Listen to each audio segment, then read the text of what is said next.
नमस्कार दोस्तों, आप सभी का लॉ सीखो की न्यूज इन फ्लैश में। तो चलिए देखते हैं आज की खबर।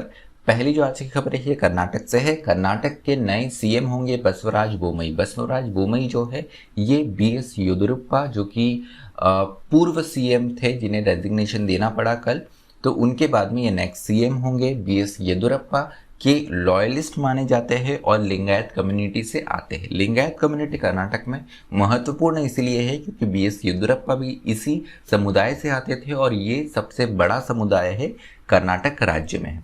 बीएस येदियुरप्पा के बाद में जो मिस्टर बोमई आए हैं, मिस्टर बोमई ये सेकंड चीफ मिनिस्टर है जिनके फादर भी चीफ मिनिस्टर रह चुके हैं, कर्नाटक राज्य के हैं। इनके फादर बीआर बोमई जो है चीफ मिनिस्टर, पूर्व चीफ मिनिस्टर, मुख्यमंत्री रहे हैं कर्नाटक के। इससे पहले एचडी कुमारस्वामी जैसे आपको पता है जेडीएस से आते हैं और बीएस येदियुरप्पा के पहले जो जेडीएस और कांग्रेस की गवर्नमेंट थी उसमें ये चीफ मिनिस्टर थे। इनके भी फादर एचडी देवगौड़ा यहाँ पर चीफ मिनिस्टर रह चुके हैं।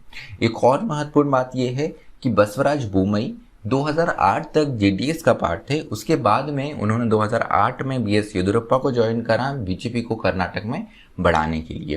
तो यहाँ पर काफ़ी सेफ स्टेप उठाया गया है बीजेपी सेंट्रल जो कमेटी है उनके द्वारा, जो सेंट्रल यहाँ पर उनका ऑर्गेनाइजेशन उनके द्वारा, ऐसा बताया जा रहा है। अगली खबर है राकेश अस्थाना के बारे में। ये दिल्ली के नए पुलिस कमिश्नर हो गए।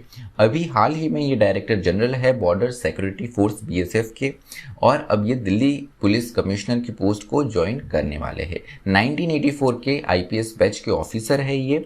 इनसे पहले आपको बता दूं जुलाई 1 से बालाजी श्रीवास्तव जो 1988 आईपीएस बैच के ऑफिसर है ये एडिशनल चार्ज संभाल रहे हैं कमिश्नर ऑफ दिल्ली के। मिस्टर अस्थाना जो है ये स्पेशल डायरेक्टर ऑफ सीबीआई रह चुके हैं, सीबीआई क्राइम ब्यूरो इन्वेस्टिगेशन के। जब ये चीफ थे तो कुछ कंट्रोवर्सी भी इनके अराउंड हुई थी। उसके बाद में ये नारकोटिक्स कंट्रोल ब्यूरो की भी चीफ रह चुके हैं। अगली खबर है धौलावीरा के बारे में। धौलावीरा ये एक जगह है जिसे यूनेस्को के द्वारा वर्ल्ड हेरिटेज लिस्ट में शामिल किया गया है। गुजरात में ये, आज के गुजरात में ये हरप्पन सिटी आती है। हरप्पा जो सभ्यता थी उसकी एक महत्वपूर्ण सिटी थी। तो 40वां ये साइट बन चुका है जिसे यूनेस्को वर्ल्ड हेरिटेज लिस्ट में शामिल किया गया है। भारत की ये 40वीं साइट है। तो अपनी अर्बन सेटलमेंट के कारण काफ़ी ज़्यादा ये फेमस है। 3rd से मिड 2nd मिलीनियम बीसीई में इसका ट्रेस किया जाता है कि उस वक्त ये अस्तित्व में होंगी। 1968 में इसकी खोज की गई है और इस शहरी बसावट की जो मुख्य बातें हैं उसमें उसका वाटर मैनेजमेंट सिस्टम, जो जल पद्धति थी यहाँ की, वो काफ़ी ज़्यादा अपने आप में प्रभावित करने वाली है। उसके अलावा इनका जो मल्टी लेयर डिफेंस मैकेनिज्म था, उसके अलावा स्टोन का कंस्ट्रक्शन था और जो स्पेशल बुरिल स्ट्रक्चर था ये भी अपने आप में काफ़ी ज़्यादा विशेष था। कच्छ डिस्ट्रिक्ट में ये साइट आती है। करीब 4500 वर्ष पूर्व की ये साइट मानी जाती है। इसका जो एक अंदाज़ा लगा गया है 4500 साल पहले का अंदाज़ा है। और एक और महत्वपूर्ण बात यह है कि यूनेस्को की लिस्ट में ये टेंटेटिव लिस्ट में ये 2014 से थी और करीब करीब यहाँ पर हम देख सकते 6-7 साल बाद इसे ये पूर्ण एक टैग मिला है।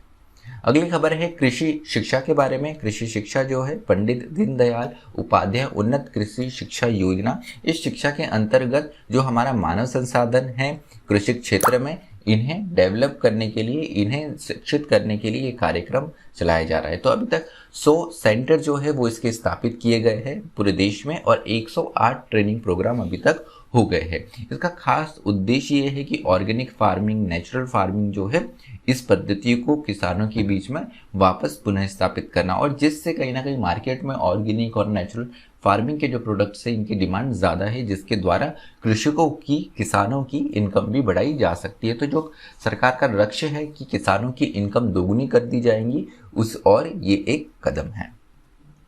अगली खबर है इंडियन नेवी के बारे में। इंडियन नेवी का जो शिप तलवार है, इन्होंने एक एनुअल एक्सरसाइज कटलास एक्सप्रेस 2021 में भाग लिया है, जो कि 26 जुलाई से अगस्त 6 तक चलेंगी ईस्ट कोस्ट ऑफ अफ्रीका में।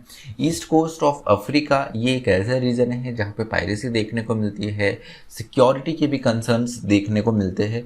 तो यहाँ पर इस उद्देश्य से ही कि कैसे और सिक्योरिटी सुरक्षा को, रीजनल और नेशनल सुरक्षा को बढ़ाया जाए, उसलिए ये एक्सरसाइज, ये युद्धाभ्यास किया जा रहा है। तो 2021 का जो एडिशन है, जो संस्करण है, इसमें 12 ईस्टर्न अफ्रीकन कंट्रीज भाग लेंगे, साथ में यूएस, यूके, भारत और इंटरनेशनल ऑर्गेनाइजेशन भी, जैसे आईएमओ हो गया, United nation office on drug crime हो गया, इंटरपोल हो गया, European union naval force, critical maritime routine, Indian ocean और EUCAF सोमालिया, ये इसमें भाग लेंगे। तो चलिए, आज का जो हमारा न्यूज़ इन फ्लैश है वो यही समाप्त होता है। मुझे सुनने के लिए आप सभी का धन्यवाद। Thank you. Stay tuned to loss.